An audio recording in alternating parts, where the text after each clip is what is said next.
하나님 아버지 감사합니다. 오늘 말씀 가운데 우리와 교제하시고 우리에게 교훈하시고 책망하시며 위로하셔서 하나님의 사람으로 온전케 되는 성령의 큰 은혜를 허락해 주시옵소서. 말씀을 전하는 자나 듣는 자가 한마음 되게 하시고 하나님께서 친히 영광을 거두시옵소서. 예수님의 이름으로 기도 올리옵나이다. 아멘. 오늘 주의 전으로 나오신 모든 분들을 주님의 이름으로 사랑하고 축복합니다. 오늘부터 여호수아서 13장입니다. 여러분 다 기억하시겠죠?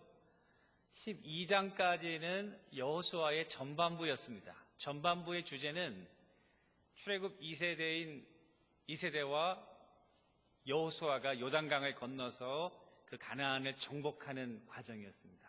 전쟁을 많이 하고 남쪽에 16왕들, 북쪽에 15왕들, 31왕을 완전히 정복하고 이제 오늘부터 13장부터는 그 정복한 땅을 각 지파에게 분배하고 디스트리뷰션하고 그리고 그 지파들이 거기 정착하는 과정을 이야기해주고 있습니다. 12지파라고 하면은 야곱의 12아들을 중심으로 생각할 수 있는데 정확하게 12아들은 아닙니다. 왜냐하면 요셉의 두 아들 므낫세와 에브라임이 지파로 들어가고 요셉이 빠지게 되죠. 그러면 13지파가 되는데 여러분 뒷부분에 보시면은 레위 지파는 기업이 없습니다. 하나님께서 친히 그들의 기업이 되셨기 때문에 그 흩어져 살게 하고 제사의 일을 돕게 함으로 그들에게 기업이 없습니다. 그래서 13지파지만 레위 지파가 빠지니까 그래서 12지파가 되는 것입니다. 오늘 13장의 이 사건은요, 이제 그 정착하고 분배하는 과정인데 쉽지가 않아. 이것도 사실은 정복하는 과정이 어렵죠. 전쟁을 해야 되고 피를 흘려야 되니까요, 많은 노력과 수고가 필요한 부분이 전반부예요. 어떻게 보면 이 후반부에서는 정복한 땅을 나누니까 얼마나 기쁜 것 아니겠어요? 그리고 즐거운 사건인데 그렇지만은 또 않아요. 왜냐하면 오늘 말씀해 보니까 정복하지 못한 땅들이 많아요. 그런데 하나님께서 여호수아에게 빨리 내가 정복하게 할 테니까 기업을 나누라고 얘기하는 거예요. 어떤 지파의 그 부분에는 아직도 많은 가나안 사람들이 살고 있기 때문에 그들이 그곳에 들어가서 정착하려면 또 전쟁을 하고 그들을 제압해야 되는 그러한 어려움이 있어요. 그러니까 이 후반부도 역시 진취적인 믿음이 필요한 거예요. 적극적인 믿음이 필요한 거예요. 하나님이 가만히 앉아있는 사람 다 된 밥을 입에다 싹 넣어주는 게 아니었어요.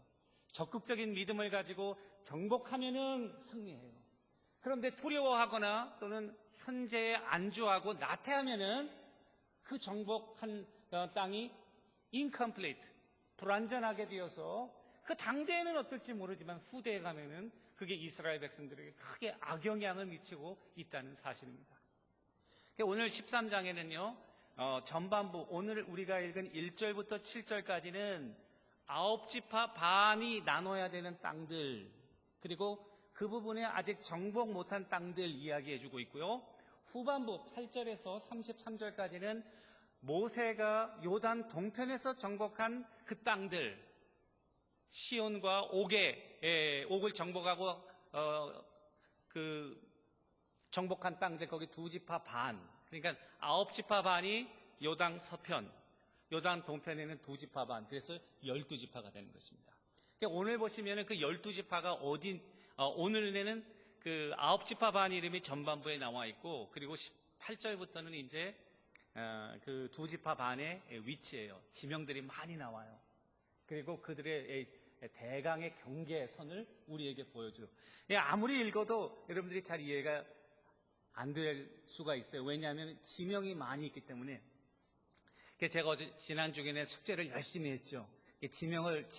지도를 열심히 공부했거든요. 그래서 여러분들과 오늘 이 지도를 보시면은 13장을 다 커버를 합니다. 우리 구미에 맞는 지도가 딱 나와 있는 건 아니에요. 그러면은 그려야 돼요, 지도를.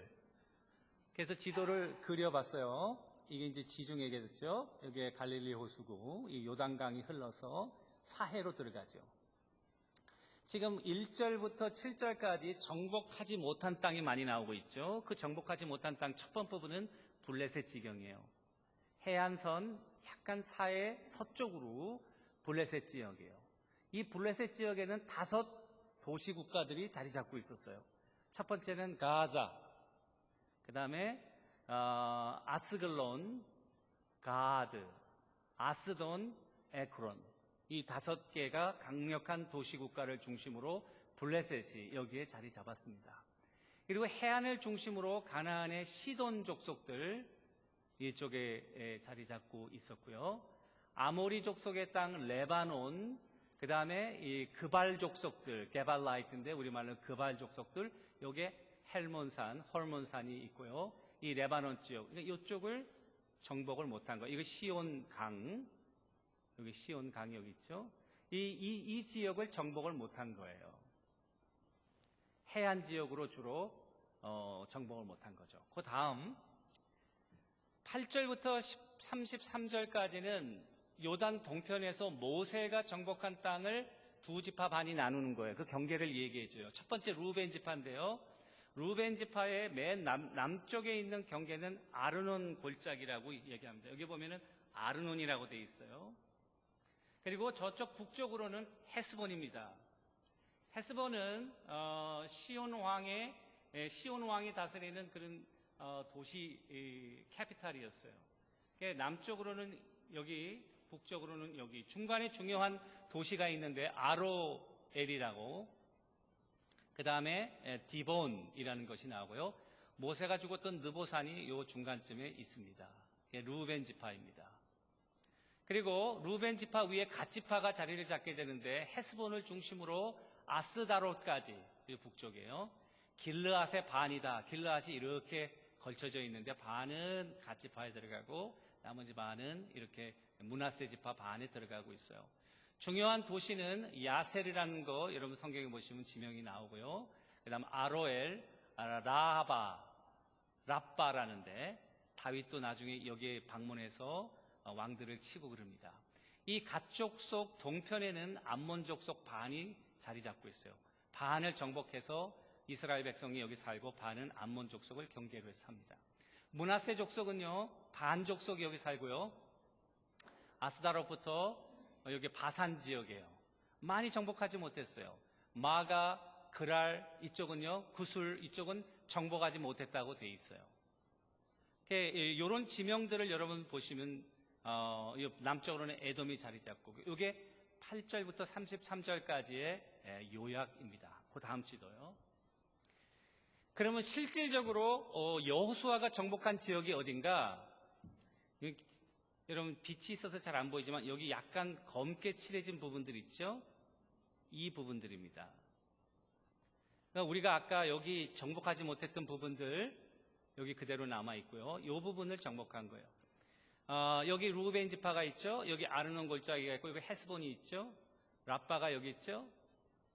그리고 야르묵강을 중심으로 여기가 바로 갓 지파의 마지막이고 그 위쪽으로 조금 갈릴리 호수를 서편으로 해서 여기가 므낫세 지파고 므낫세 지파 전체는 여기를 자리 잡고 있어요. 이게 여호수아가 정복했던 실질적인 땅이었습니다. 그 다음 지도요. 나중에 이제 그들이 정복해 들어가서 12지파가 자리를 잡게 되는데 보면은 다 정복했어요. 갓 지파도 굉장히 많이 늘어났죠. 암몬 자손의 그 영토가 줄어들었고요. 루벤, 여기 이제 므낫세 반지파고 므낫세 나머지 반지파는 여기 들어가겠죠. 유다, 에브라임, 시므온, 단지파가 맨 북쪽에 있고요. 요게 실질적인 12지파의 지도입니다. 그런데 중요한 것은 이 블레셋이에요. 블레셋이 아직 남아있어요. 이 블레셋을 정복하는 왕이 누구냐면 다윗 왕입니다. 다윗 왕 때에 주전 한 1000년 되죠. 여호수아는 주전 1400년. 다윗 왕 때 이걸 정복해요. 이게 강력해요. 블레셋이요. 블레셋이 강력한 이유는 몇 가지 있습니다. 첫 번째 이유는 이 블레셋은요, 가나안 7족속 출신이 아닙니다. 이 블레셋은요, 사실은 에게해를 중심으로 해서 해상권을 장악하고 항해수를 만들고 배를 가질 수 있는 그런 민족들이 저쪽 그리스 쪽에서 이동해서 이쪽에 정착했기 때문에 그럽니다. 그러니까 무기도 달라요. 그들의 그 갑옷도 일반 가나안 족속들이 싸울 때 입는 갑옷과는 굉장히 차원이 다릅니다. 아주 강력해요. 그래서 이 가나안, 여러분이 이 필리스틴을 해보면은 지금 이 팔레스타인이라는 이름이 사실은 필리스틴 여기서 나왔습니다. 블레셋이 얼마큼 강했는지 알겠죠? 그 이름이 그대로 남아있어요. 그런데 이 지구가 다윗이 정복했다가 다윗의 아들 솔로몬이 이제 즉위하고 솔로몬이 죽으면서 그 아들 르호보암이 왕이 될 때 남왕국과 북왕국과 갈라지잖아요. 갈라질 때 다시 독립을 합니다. 계속 남아있는 거예요. 강력한 왕, 다윗 왕과 같은 강력한 왕이 일어나지 않는 한 이 블레셋은 계속해서 살아있어요. 사전을 찾아보니까 블레셋이 어떻게 이동했나, 사실은 블레셋은요, 창세기 14장에 보시면은 노아의 세 자손 중 함의 자손이에요. 함의 자손. 함의 아들 중에 미스라임이라는 사람이 있고요. 미스라임 아들 중에 가슬루임이라는 사람인데 가슬루임의 자손이 블레셋의 조상이 됐다. 성경에 창세기에 그대로 나와 있어요. 자, 그러면 그 다음 지도를 보면은 이게 블레셋이 들어온 경로라고 생각하는 거예요. 저쪽 그리스 쪽에서요. 고린도 쪽 비슷한 것 같아요. 그레데하고 사이프러스 섬 이렇게 정복해서 어떤 사람들은 이쪽에서 왔다, 섬에서 왔다 그러는데 오리지널은 여기인 것 같아요. 이 항해수를 가지고 있으니까요. 아프리카와 이 애굽도 많이 점령했어요.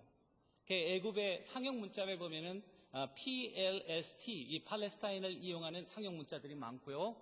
그때 해상권을 가지고 많이 전쟁했다는 기록이 남아있고 여기에 정착하게 되는 거예요.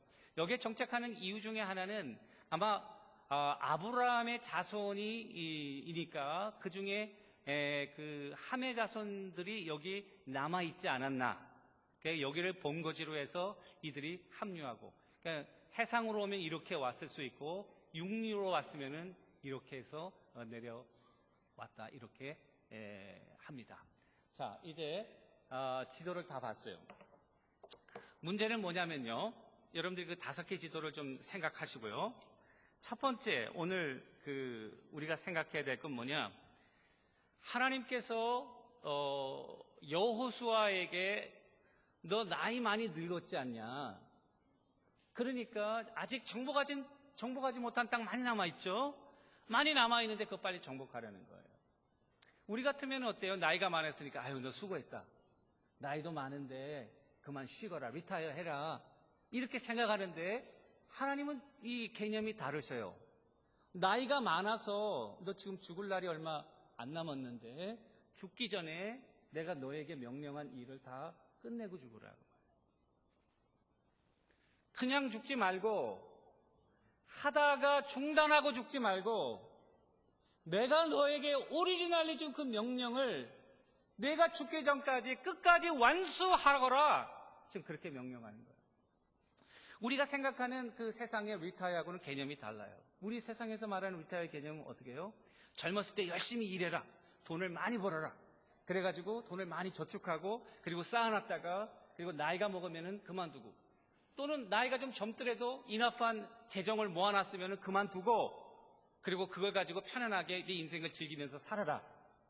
이게 성경, 이게 우리가 뭐 정확한 건 아니지만 대강 보면 그렇죠. 그죠? 리타이어의 개념이 대강 그런 거 아니에요? 그런데 성경에는요, 그런 리타이어 개념이 없어요. 찾아보니까요, 비슷한 게 하나 나와요. 그거하고 비슷한 리타이어 하는 개념이 성경에 나오는데 한번 들어보세요. 누가복음 12장이에요. 한 부자가 그 밭의 소출이 풍성함에 심중에 생각하여 이르되 내가 곡식을 쌓아둘 곳이 없으니 어떡할까? 이르되 이렇게 하리라. 곡간을 헐고 더 큰 곡간을 짓고 그리고 내가 모은 그 모든 것을 거기 쌓아두겠다. 그리고 내 영혼에게 이르되 물건을 많이 쌓아두었으니 평안히 먹고 마시고 즐거워하라. 그 다음이 더 중요해요. 하나님이 이르시되 어리석은 자여, 오늘 밤에 내 영혼을 찾으리니 그러면 내 준비한 것이 네 것이 되겠느냐. 그러면서 여기서 어리석은 자, you fool, 너 어리석다. 그러니까 세상에서 이야기하는 리타이어 개념과 성경에서 말하는 리타이어 개념은 달라요. 오늘 본문 1절에 보니까 여호수아가 나이 많이 늙었다고 그래요. 나이 많이 늙었으니까 이제는 얼마 정도 됐을까? 나이는 여기 기록되어 있지 않아요. 기록되어 있지 않는 이유는 알 필요가 없는 거죠. 그러니까 기록되어 있지 않는 거죠. 그런데 대강 얼마 됐을까? 생각해 보면은 그 다음 장 여호수아 14장을 보면은 그 갈렙의 나이가 나와요. 갈렙하고 여호수아만 1세대로 가나안 땅에 들어간 사람이잖아요. 이 갈렙의 나이가 얼마라고 하냐면 85. His age was 85 at the time. 그런데 제가 주석책을 찾아보니까 여러 주석이 거의 일치해요. 여호수아는 갈렙보다 나이가 많아요. 여호수아의 나이는 그 당시에 around 100 years old.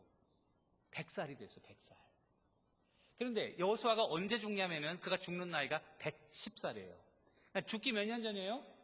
around 10년 전이에요. around 10년 전.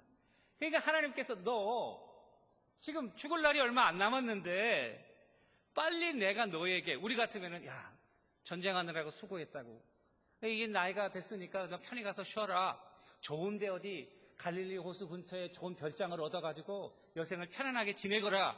그렇게 한 것이 아니고 너 죽을 날이 얼마 안 남았는데 빨리 내가 너에게 처음에 명령했던 그 말씀을 네가 이루고 가야 되지 않겠는가? 그래서 내가 도와줄 테니까, 내가 뒤에서 협조해주고 서포트해줄 테니까, 그들을 내가 내어줄 테니까 이스라엘 백성들에게 기업의 지파를 분배하고 그들로 하여금 정착하게 하라. 이게 하나님께서 여호수아에게 하신 말씀입니다. 우리는 여기서 중요한 것을 깨달아야 돼요. 그것은 뭐냐? 우리가 살아있는 이유와 목적이 있다는 것입니다. 그냥 가만히 있어서 내 뜻대로 내가 원하는 인생의 그런 쾌락을 즐기기 위해서 우리가 살아있는 게 절대로 아니에요. 하나님께서는 여러분들과 나를 목적을 가지고 이 땅에 만드셨고요, 그 목적을 이룰 때까지 우리의 생명이 이 땅에 남아 있는 것입니다. 만약에 생명을 다 하나님의 목적을 이루면요, 여기 있을 이유가 없어요. 여러분, 이 세상은요, 여러분 아무리 세상이 좋아도요 천국보다 못한 거죠. 하나님의 나라에 가야 되는 거죠.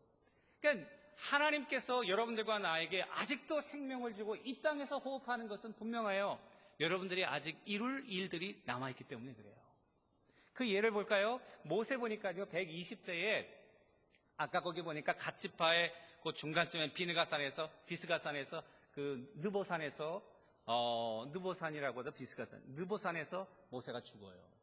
그런데 120세거든요 눈의 시력이 쇠하지 않았다 그래요. 저는요 이거 벗으면 아무것도 안 보여요. 여러분의 얼굴이 그냥 허연 비지로 보여요. 벌써 그래요. 저는 모세는요 120세가 됐는데요 아직 기력과 시력과 이 정력이 말이죠 아주 정정했다 이렇게 기록돼요. 그런데 하나님께서 그를 불러가신다고요. 왜 불러가시냐? 너 할 일 다 했어. 이제 네가 할 일은 뭐냐? 애굽에서 이 사람들 끌어내고 광야에서 40년 동안 훈련하고 그리고 출애굽 2세대로 하여금 가나안 땅에 들어갈 수 있도록 준비시키는 일, 그게 모세의 목적이었어요. 그는 광야용이었어요. 광야용. 하나님께서 광야용으로 부르고요, 가나안용으로 누굴 세웠냐면은 이 여호수아를 세운 거예요. 그러니까 만약에 모세가 계속 살아있으면요 여호수아가 그 다음 일을 하기가 참 힘들었을 거예요. 모세와 같은 사람에게 살아있는데 여호수아에게 그 리더십이 이양되기가 쉽지 않았어요. 하나님께서 네 할 일 끝났으니까 넌 나한테 오라고 그 시체와 그 죽은 장소도 아예 찾지 못하도록 하나님이 다 감추어 버렸어요. 그건 중요한 사실이에요. 왜냐하면 네 할 일 끝났으니까 오라고 말이에요. 사도 바울 볼까요? 사도 바울은 1차 전도여행하고 2차 전도여행, 3차 전도여행하고 3차 전도여행 다 마치고 이제 마지막 예루살렘으로 가는데요 많은 사람들이 가지 말아라. 거기 하나님의 영이 나에게 예언의 은사를 주셨는데 보니까 네가 환난과 고통이 들어가고 고통이 있고 네가 결박해서 참 고난이 있다. 그러니까 가지 마소서. 막 그렇게 권유를 하는 거예요. 그때 사도 바울이 사도행전 20장 24절 내가 달려갈 길과 주 예수께 받은 사명 곧 하나님의 은혜 복음을 증언하는 일을 마치려 하면은 나의 생명을 조금도 귀한 것으로 여기지 않는다. 사도 바울을 생각하면 내가 살아있는 이유가 있는 것인데 그 이유는 뭐냐면은 하나님이 나에게 복음을 증거하라고 나에게 생명을 주신 거야. 이 복음 증명을 내가 지금 예루살렘으로 가서 거기에서 결박되든지 매를 맞든지 어떻게 되든지 하나님의 복음을 마지막으로 저 로마에 가서 황제에게 증거하기까지 내가 이 길을 가야 된다. 그것이 내가 살아있는 목적이다. 살기 위해서 하나님의 그 사명을 버리는 것이 아니라 하나님의 사명을 위해서 나의 목숨을 드리겠다. 그것이 내가 살아있는 목적이다. 지금 이 말을 하고 있는 거예요. 그래서 나는 그 길을 간다.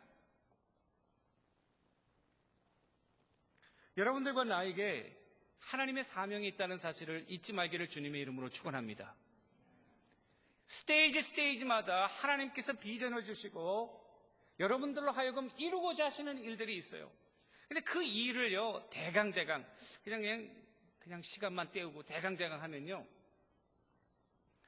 여러분들 때에서도 고생이지만은 그 다음에 일하는 사람이 고생이고요. 그리고 하나님은 그 여러분들의 일을 통해서 그 다음의 일을 준비하고 계시는 거예요. 오늘 여러분들을 이곳에 보내신 이유는 여러분들을 통해서 그 다음 일을 준비하시는 거예요. 하나님께서 나를 이곳에 보내신 것은 나를 통해서 그 다음 일을 준비하고 계시는 거예요. 내가 주어진 일을 충성스럽게 안 하면은 나만 고생일 뿐 아니라 뭐냐? 오는 세대에 하나님이 우리 교회와 여러분들의 가정과 여러분들의 일에서 있을 그 미래 비전에 아주 중요한 금을 가는 거예요. 그 대표적인 예는 블레셋이에요, 블레셋. 블레셋에 중요한 세 도시가 있는데 그 중에 가드라는 도시는 거기 골리앗이 거기서 나왔어요. 골리앗이 누구예요?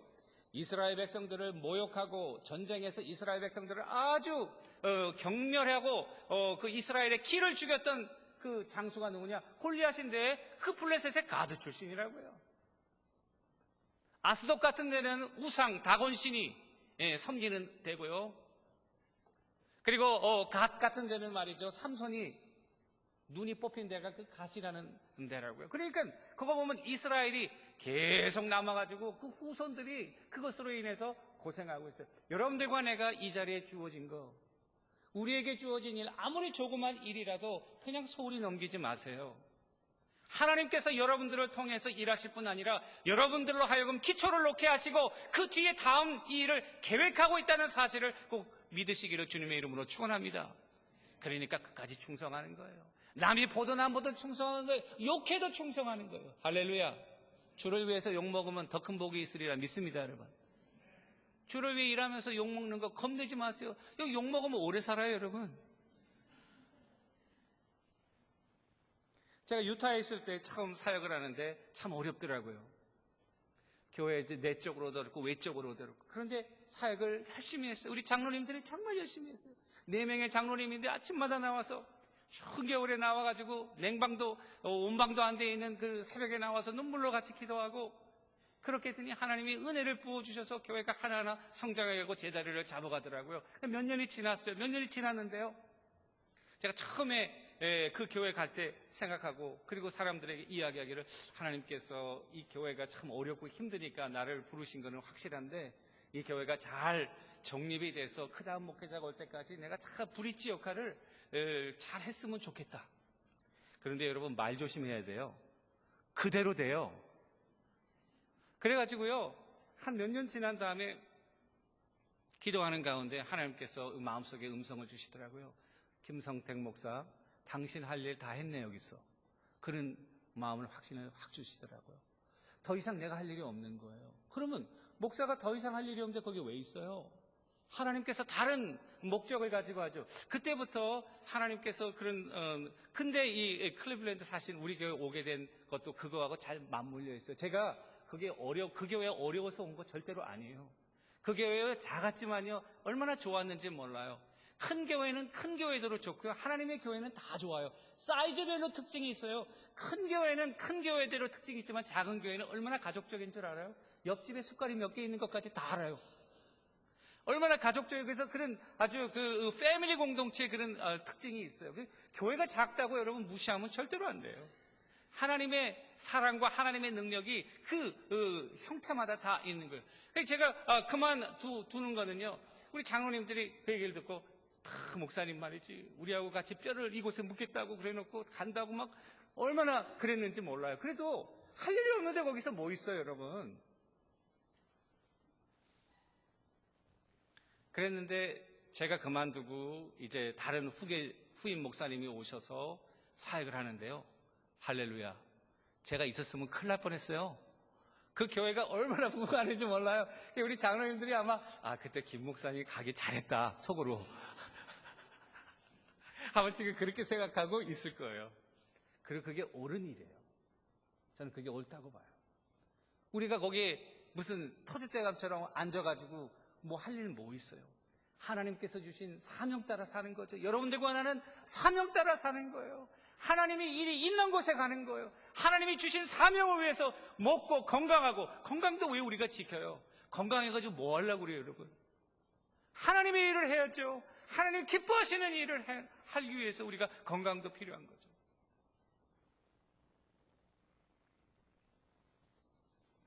이 여호수아에게 하나님이 챌린지하는 거예요. 너 나이 늙었다고 뒤로 앉을 생각하지 마라. 이제 얼마 남지 않은 내 인생, 하나님의 뜻, 내가 너를 통해서 이루고자 하시는 그 일, 네가 이루고 가야지. 그 다음에 하나님의 역사가 이스라엘을 통해서 이루어지지. 땅도 정해놓지 못하고 기업도 없고 오합지졸 돼가지고 네가 죽고 나면은 그 혼란을 어떻게 할 건가? 주님은 그걸 생각하고 여호수아를 도전하는 거예요. 그런 의미에서요, 우리 하나님의 자녀들은요, 리타이어가 없어요. 믿으시면 아멘. 또 아멘이 또 적습니까? 정말 리타이어는 뭐냐면요, 우리 일생을 떠나는 게 리타이어예요. 그러면 하나님이 은퇴식을 멋있게 해주실 거예요. 이 땅에서 리타이어 하는 것보다 더 멋진 리타이어를 준비하고 계실 거예요. 우리는 마지막 호흡이 닿는 날까지 우리의 맡은 위치에서 일에서는 리타이어 할 수 있어요. 그러나 하나님의 일에서는요, 어떠한 모양이라도 해야 돼요. 우리 교회 김상무 목사님, 권사님 몇 년 전에 돌아가셨지만은 이제 나이가 드셔서 운전도 못 하시고, 그런데도요, 우리 권사님이 얼마나 주의 일을 열심히 했는 줄 알아요? 어떤 일을 열심히 했는지는 주일만 되면 이 자리에 딱 앉아가지고요, 예배를 딱 드린다고. 여러분, 하나님의 교회의 멤버로서 이런 공적인 예배에 나와서 예배 드리는 거 얼마나 중요한 일인 줄 알아요? 당신이 나가서 일을 못 하시죠. 이제 나이가 들었으니까. 그런데 딱 앉아가지고요, 앉으시면요, 저를 딱 쳐다본다고요. 그리고 눈으로 딱 인사를 딱 하신다고요. 그 인사 안 하면 큰일 나요, 제가. 인사 딱 하고, 그러면 좋아가지고요, 말이죠. 찬성하시고 말이죠. 그러는 거예요. 우리가 일에서는 리타이어가 있을지 모르지만은 하나님께서 주신 사명을 위해서는 끝까지 일을 해야 돼요. 그러니까 우리가 어리석은 자처럼 내가 모아놓은 거 가지고 평생 좋은 데 가서 편하게 살 생각 아예 접으시기를 주님의 이름으로 축원합니다.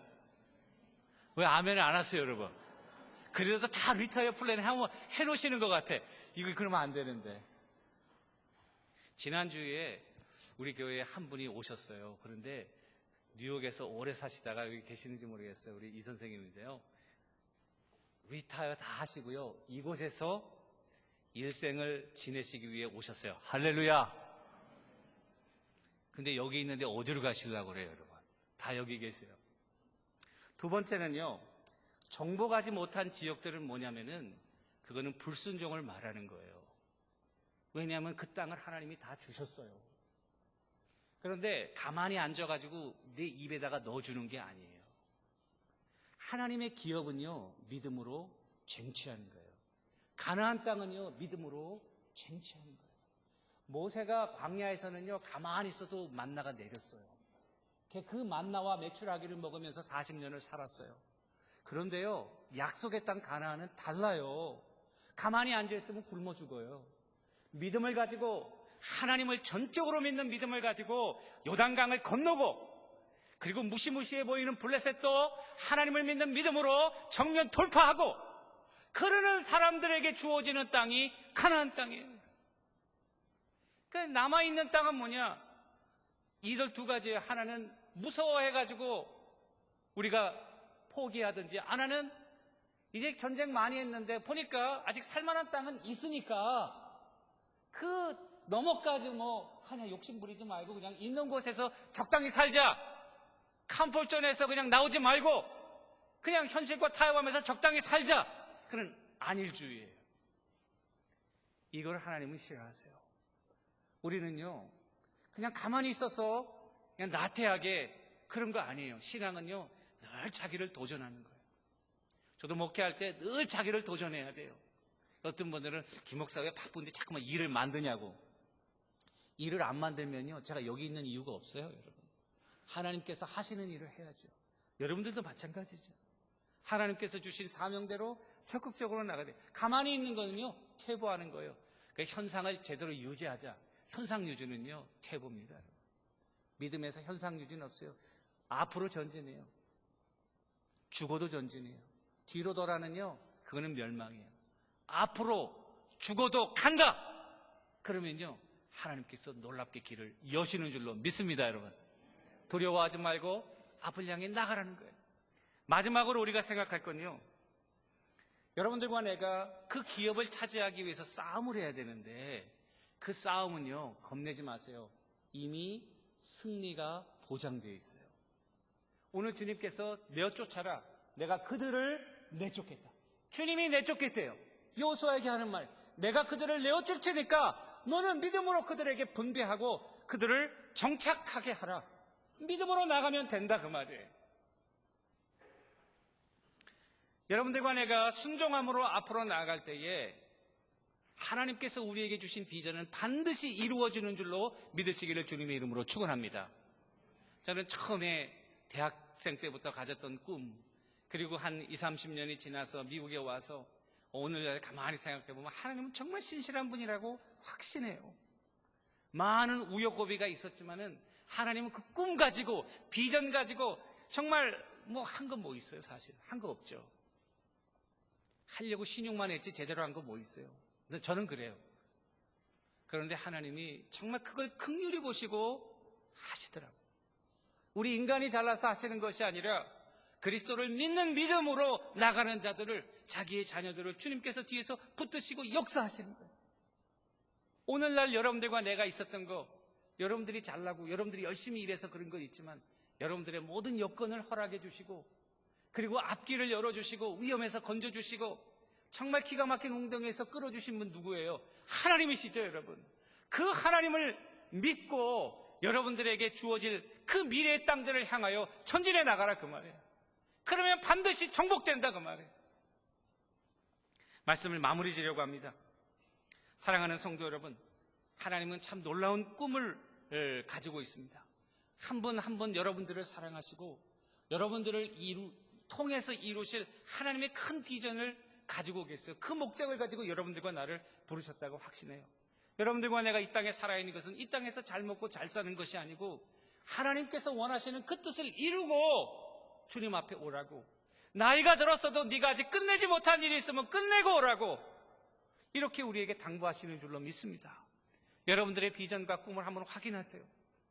내가 왜 이 위치에 이렇게 하나님이 나에게 허락하셨을까? 이 자리에서 내가 하나님께 이룰 수 있는 그런 삶의 뜻은 무엇일까 생각하면서 기도하면서 비전을 가지고, 이 갈렙 같은 사람은요 85, 그런데 산지를 나에게 달라. 그러니까 어떤 사람들이 야, 참 겸손하다, 왜 평지를 안 달라고 산지를 달라고 그러나? 여러분, 그는요 우리가 잘 몰라서 그래요. 이스라엘은요 산지가 노른자 땅이에요. 이 갈렙이 원하는 건요, 이 평지는요 해안가에서 조금 떨어진 형지는 광야. 거기는 물도 없고 그래 아무것도 쓸모없는 땅이에요. 산지는요 거기 나무가 있고 풀이 있고 꽃이 펴서 목초지가 있고 젖과 꿀이 흐르는 땅인데 산지라고요. 헤브론 땅이거든요. 이 갈렙이요 85세가 됐는데 모세가 나한테 약속했던 그 땅 나에게 달라, 내가 들어가겠다. 그 땅 가서 점령하는 거예요. 사랑하는 성도 여러분, 여러분들과 나에게 주어진 목적, 기도하면서 겸손한 마음으로, 그러나 적극적이고 진취적인 믿음을 가지고 앞을 향하여 나갈 수 있게 되기를 주님의 이름으로 축원합니다. 하나님께서 기뻐하시는 삶의 큰 열매를 드리고요, 여러분 때뿐만이 아니고 여러분들의 일을 통해서 그 다음 세대, 여러분들의 일을 통해서 그 다음 자녀들에게 주어질 아주 좋은 믿음의 그런 파운데이션을 우리가 레이아웃 놔주는 거예요. 그 하나님은 그 우리의 자녀들과 우리 다음 세대를 통해서 하나님의 또 놀라운 일들을 우리 KCPC를 통해서 이루는 거예요. 그 일을 이룰 때까지 여러분들과 나는 마지막 호흡하는 그 순간까지 하나님의 영광을 위해서 아낌없이 드려지는 산제사로 올려지게 되기를 주님의 이름으로 축원합니다. 우리 다 같이 한번 일어나셔서 우리 응답 찬양하시고 결단의